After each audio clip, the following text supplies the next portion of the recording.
I'm curious because this question's for non-veteran audience folk and veteran audience members that watch this, but do you feel like the system that we have now with the military where it's volunteer versus, you know, in my dad's generation, you know, he served, but he was drafted. There's no wrong answer. We don't play gotcha on this program.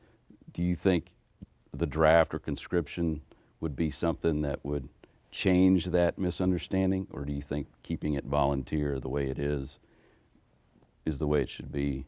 Or do you feel like maybe doing some kind of community service, you know, like a reserve, you know, you turn a certain age and you do a couple years, and you don't necessarily go into combat, but you get an understanding of what that life is like?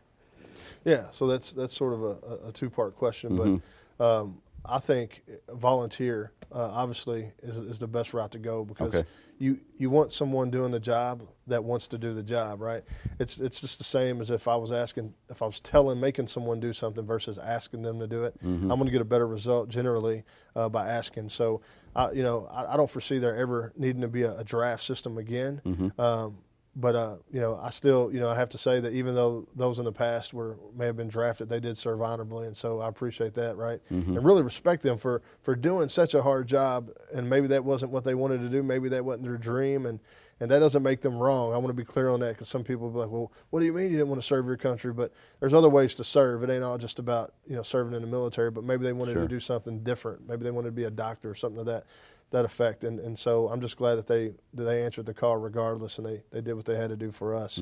But then you asked also about community service and whether or not I do believe that it would be beneficial for folks to serve a minimum of 2 years, whatever job that they see fit for themselves. But also I think there needs to be, and I'm working towards this in the future, more military culture training within agencies, civilian agencies such as law enforcement, healthcare, just about anybody that comes in contact with people. I think there should be some mandatory training for military culture so that there isn't so much of a disconnect. That's a good point. Yeah, well, you get a veteran that goes to a civilian doctor, and the doctor says, "How you doing?" "I'm good."